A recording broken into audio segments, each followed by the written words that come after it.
BBC Urdu کے programme سیربین میں خوش آمدید۔ ہمارے لندن اسٹوڈیو سے میں ہوں شفیع نقی جامعی۔ یمن میں حوثی باغیوں پر سعودی فضائیہ کے شدید حملے، سعودی فوج بھی میدان میں آئی ہے۔ ایران نے ہر طرح کی غیر ملکی مداخلت روکنے کا مطالبہ کیا ہے۔ فرانس میں گر کر تباہ ہونے والے مسافر طیارے کی ابتدائی تحقیقات کے مطابق حادثے کا ذمہ دار شریک پائلٹ تھا، جس نے بظاہر جان بوجھ کر طیارے کو پہاڑوں پر گرایا۔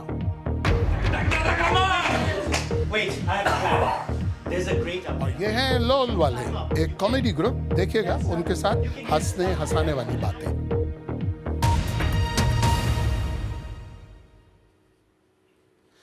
مشرق وسطی میں جاری تنازعات میں ایک نئے قضیے کا اضافہ ہوا ہے۔ یہ ہے سعودی عرب اور یمن کے حوثی باغیوں کے مابین، جن کے خلاف سعودی افواج نے کارروائی کی ہے۔ شام، عراق اور بحرین کے بعد اب یمن بھی لپیٹ میں آیا ہے اور سعودی عرب کی فضائیہ نے یمن میں ایران نواز حوثی باغیوں کے ٹھکانوں پر شدید بمباری کی ہے، جو ایک اہم شہر عدن کی طرف بڑھ رہے تھے۔ سعودی سرکاری ٹی وی کے بقول سعودی عرب کو اس کارروائی کے لیے پاکستان کی حمایت حاصل ہے، کیونکہ پاکستان کہتا ہے کارروائی میں عملاً حصہ لینے کی سعودی درخواست زیر غور ہے۔ دوسری جانب ایران کہتا ہے بیرونی مداخلت بند ہو۔ تفصیل کے ساتھ غضنفر حیدر۔ یمنی دارالحکومت صنعاء کا کچھ علاقہ حوثی باغیوں کے قبضے میں ہے۔ یہ تصاویر مقامی یمنی چینل کی ہیں، جن کے مطابق یہاں سعودی جیٹ طیاروں کی بمباری کے بعد سینکڑوں افراد زخمی ہیں۔ بمباری باغیوں کے شہر کے بقیہ حصوں پر قبضے کے خدشے کے پیش نظر کی گئی۔ یمنی حکومت نے باغیوں کے شہر میں پیش قدمی دیکھ کر ہمسایہ عرب ممالک سے فوجی کارروائی کی اپیل کی تھی۔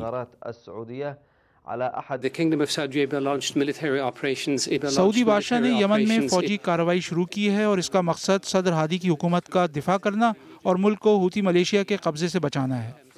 ہمیں اس آپریشن میں 10 سے زائد ممالک کا فوجی تعاون حاصل ہے، جو کہ یمن کو حوثی قبائل کے ہاتھ لگنے سے بچائیں گے۔ سعودی سرکاری ٹی وی کے مطابق سعودی عرب نے یمن میں باغیوں کے خلاف کارروائی کے لیے 100 جنگی جہاز فراہم کیے ہیں، جبکہ 1.5 لاکھ سعودی فوجی آپریشن میں حصہ لے رہے ہیں۔ باغیوں نے گزشتہ ماہ دارالحکومت صنعاء پر قبضہ کر لیا تھا، جس کے بعد صدر ہادی نے ساحلی شہر ایڈن میں جا کر پناہ لی۔ بعد ازاں باغیوں نے ایڈن ایئرپورٹ پر بھی قبضہ کر لیا، تاہم یمنی فوج نے حالیہ دنوں میں دوبارہ اسے اپنے قبضے میں لے لیا۔ حوثی باغیوں کی برق رفتار پیش قدمی دیکھ کر یمنی حکومت کو لگا کہ صورتحال ان کے ہاتھ سے باہر ہو رہی ہے، اور انہوں نے ہمسایہ ممالک سے فوجی کارروائی میں مدد کی اپیل کی۔ دوسری طرف بدھ کے روز صدر ہادی ایڈن میں واقع اپنے محل سے فرار ہو گئے، اور اب تک یہ پتہ نہیں لگایا جا سکا کہ وہ کہاں ہیں۔ کچھ اطلاعات کے مطابق وہ ملک چھوڑ چکے ہیں، تاہم ان کے حامیوں کا کہنا ہے کہ وہ ملک میں ہی ہیں اور باغیوں کا مقابلہ کر رہے ہیں۔ ادھر پاکستان کی حکومت نے تصدیق کی ہے کہ یمن میں حوثی شیعہ باغیوں کے خلاف کارروائی میں حصہ لینے کے لیے سعودی عرب کی حکومت نے پاکستان سے رابطہ کیا ہے۔ اس سے قبل سعودی عرب کے ذرائع ابلاغ کے مطابق پاکستان نے یمن میں سعودی عرب کے آپریشن کی حمایت کی ہے اور ہر ممکن تعاون کی یقین دہانی کروائی ہے۔ سعودی عرب کی سرکاری خبر رساں ایجنسی نے دعویٰ کیا ہے کہ پاکستان کے علاوہ سعودی عرب کو یمن کے حوثی قبائل کے خلاف مراکش، مصر اور سوڈان کی حمایت بھی حاصل ہے، اور یہ ممالک ضرورت پڑنے پر جنگ میں عملی طور پر بھی شریک ہو سکتے ہیں۔ Ghazanfar Haider, BBC news. اسی موضوع پر بات کرنے کے لیے اس وقت BBC اردو سروس کے ثقلین امام میرے ساتھ ہیں، اسٹوڈیو میں موجود ہیں۔ ثقلین امام، سعودی عرب اور ایران کی لڑائی کا نیا محاذ اب یمن بنا ہے۔ ان دونوں ممالک کے درمیان جنگ کو کیا صرف فرقے وارانہ جنگ کہا جا سکتا ہے؟ دیکھیے، اس کو فرقہ وارانہ سمجھا اس لیے جا رہا ہے کہ اب ظاہر ہے ایران جو ہے وہ شیعہ اکثریتی ملک ہے، اور سعودی عرب جو ہے وہ ایک سنی اکثریتی ملک ہے، جہاں پہ ایک سلفی نظام بھی موجود ہے، ان کا اپنا شرعی نظام بھی موجود ہے۔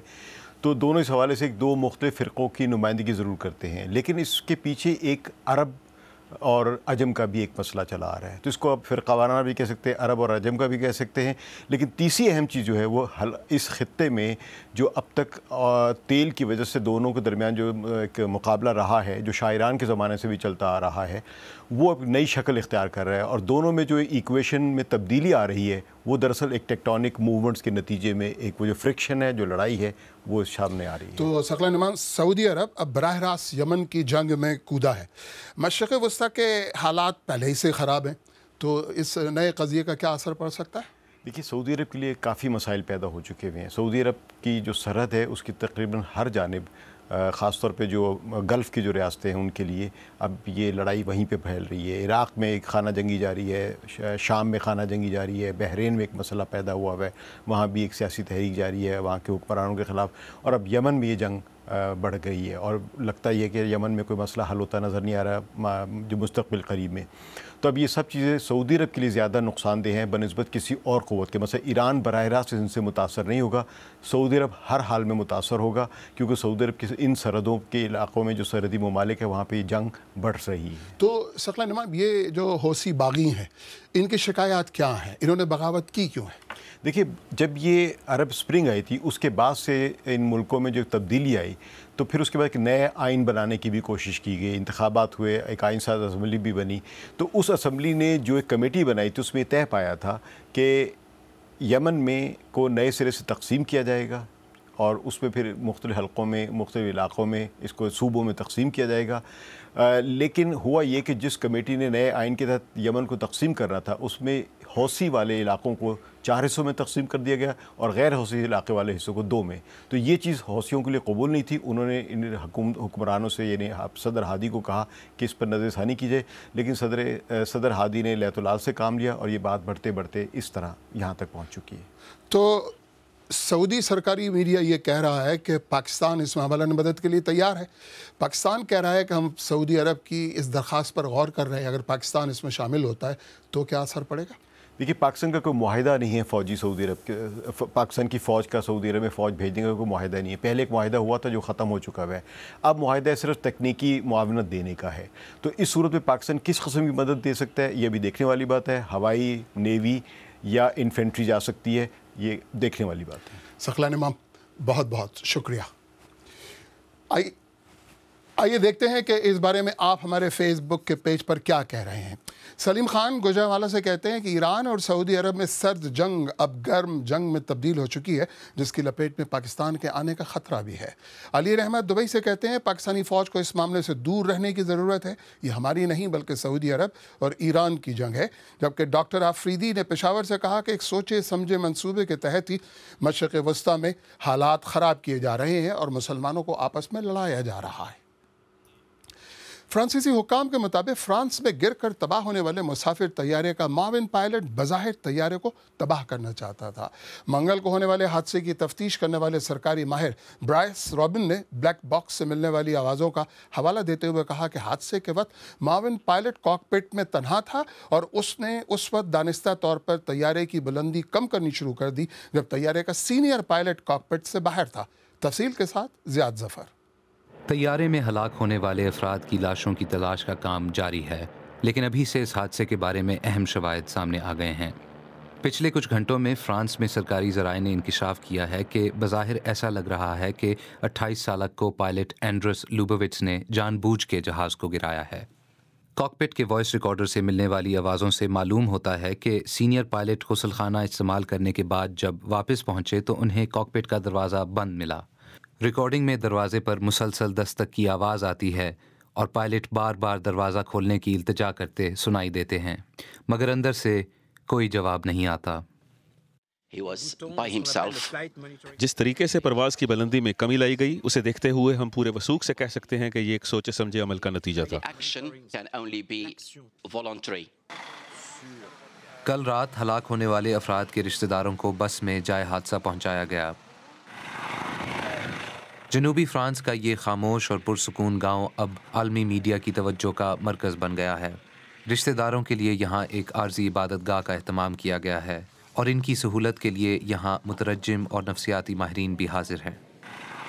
تفتیش کاروں کے مطابق جہاز اپنی بلندی پر پرواز کرنے کے دوران بہت تیزی سے زمین پر آ کر گرا, جو اس بات کو ظاہر کرتا ہے کہ جہاز میں کوئی دھماکہ نہیں ہوا. حادثے کی تفتیش جاری ہے اور مکمل صورتحال کا اندازہ لگانے اور تجزیہ کرنے میں کئی ہفتے اور مہینے بھی لگ سکتے ہیں. زیاد ظفر, BBC نیوز. امریکہ اور ایران کے وزرائے خارجہ جان کیری اور محمد جاوید ظریف کے درمیان ایران کے جوہری پروگرام کے بارے میں سوئٹزرلینڈ میں دوبارہ مذاکرات شروع ہو رہے ہیں. ایران، امریکہ اور دیگر 5 عالمی طاقتوں نے اس مسئلے پر معاہدہ ہو جانے کے لیے ایک دوسرے کو مارچ کے آخر تک کا وقت دیا ہے.